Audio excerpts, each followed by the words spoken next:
What's up YouTube, Photoshoot here. Today with a different kind of video. This is something I wanted to do for a long time, which is analyzing different cards or aspect of this format.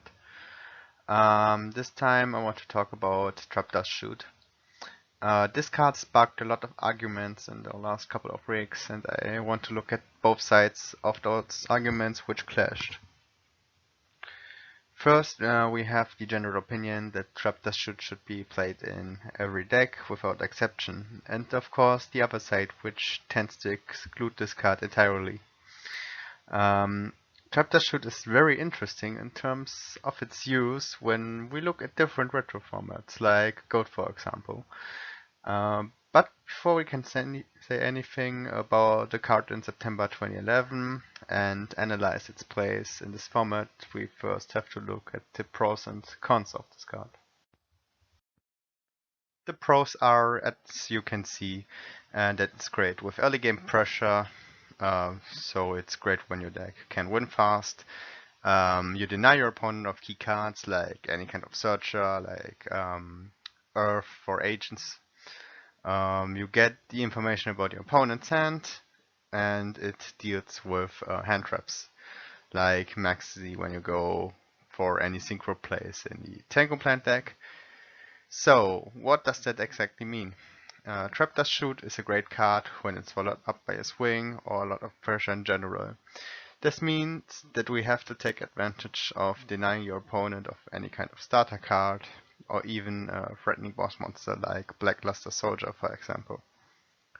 Shuffling back hand traps like Maxi is also part of that, because you want to take advantage of dealing with your opponent's interruptions. This means that you want to end the game relatively quickly, because the longer the game goes, the more your advantage thanks to Dustshoot is going to vanish. Having information about your opponent's hand is also very powerful, because it always helps you to sequence your plays a bit differently, like playing more aggressive because there is no sudden warning or mirror force, for example. But this also means that your information about your opponent's hand is slowly going to fade away with passing turns, where known cards are getting played and unknown cards are getting drawn, which is kind of obvious. And this takes us, of course, to the cons of this card, which are that this card is not great in slow games or matchups. It can be dead in a simplified game state. This especially happens against any kind of anti-meta or set for back row deck. Monsters can be redrawn later, so if you shuffle back any kind of boss monster and can close out the game, then you could deal with the same boss monster later. And it can't deal with spell or traps, which is obvious as well. What I see in a lot of September 2011 decks is that a lot of players tend to shotgun this card into control builds.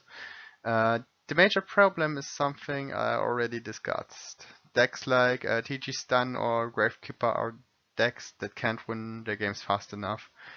Games or matchups are very slow and grindy, which prevents those decks from taking any advantage from that card.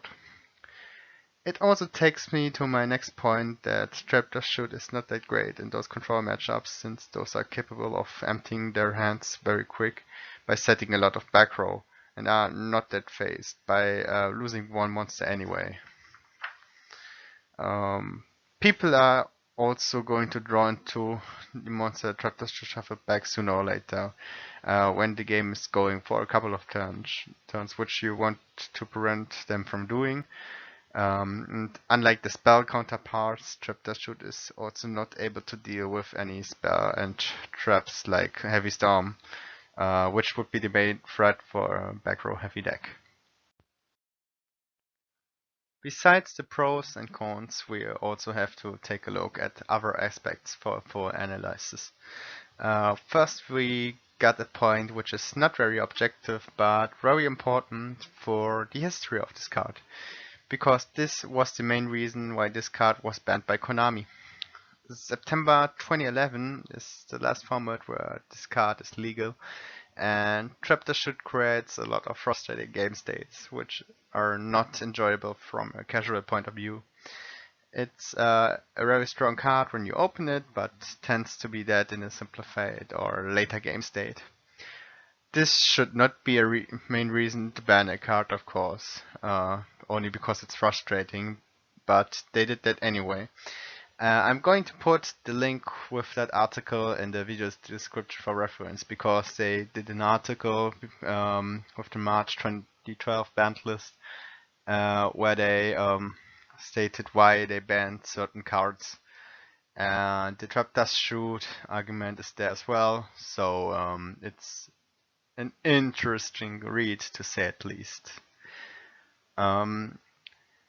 What's also important is that you get no card advantage after resolving this card, which is not necessarily something to determine how powerful the card is when we look at the Solemn Brigade, because they are very powerful 1-for-1 trade.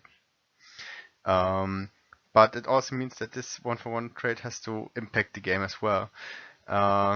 Besides that, it's a great card in a non-control deck, which can do exactly that. Impact the game after shuffling back one of the opponent's monsters.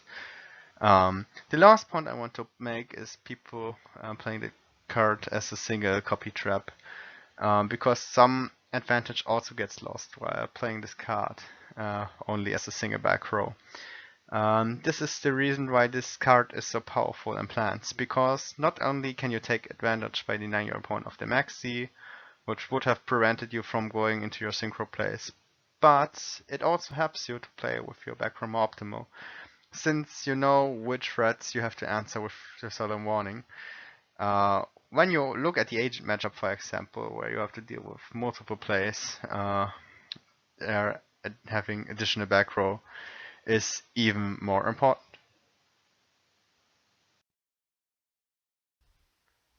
So, before I finish this video, I want to give 3 quick examples for the Trap Dustshoot situation. First, we have a deck where I would play Trap Dustshoot, as you can see, because it's in the build, which is Karakuri.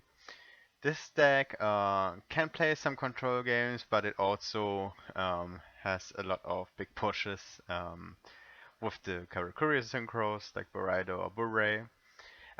You could say it's even more aggressive than the Tango Plant deck, on probably on the same level as Agents in that regard. But yeah, this could a deck where I would play Trap Dustshoot plans as well. Then there's the example of a deck where I think Trap Dustshoot is not optimal. You could take TG Stun as an example, but also this deck, which is Nordex, which is not a stun deck in that regard, but a very slow control deck. I mean, it plays cards like Hamster or Tangi Nostra, which is not which it's not going to give you a lot of plays in the first couple of turns. So this deck takes a lot to set up and make their process, and you wouldn't gain anything out of Trap Dustshoot. You could rather play that cards like Bottomless Terrapole or even Dimension to Prison. But I decided to keep the prisons here in the side deck. So yeah, this deck is way too slow to gain any advantage of the Trap Dustshoot. I don't think the deck loses that hard to hand traps either, so I don't think you get that much advantage out of the card in this very slow control deck. And I also talked about Trap Dustshoot in as a single copy, and I'm not going to repeat myself now because I don't want to sound like a broken record. So here's an example of a deck where I play Treacherous Trapper instead, and yeah, I don't want to start no argument why I think this card is better in this specific deck. Some agent builds play more traps, and if you play more traps, then Trap Dustshoot is the correct decision in the main deck. What my game plan with the agent deck is that I side in when I go first a couple of traps, which are the Solemn Brigades and Dimensional Prisons to protect my Thunder King Ryo or even Earths when I go first. So this was my entire thought process behind it. And that's is going to be the end of the video. Um, if you guys have any topics you would like me to cover, then you could write it in the comments. I have some plans for future videos because I don't want to do only gameplay videos and deck profiles. Of course, gameplays are a bit more often because it's obviously way easier to do. And yeah, as I said, I have some things in mind for the future. Um, if you guys think I should do these videos a bit differently or have any kind of suggestions, please let me hear that. Otherwise, take care and thanks for watching, guys.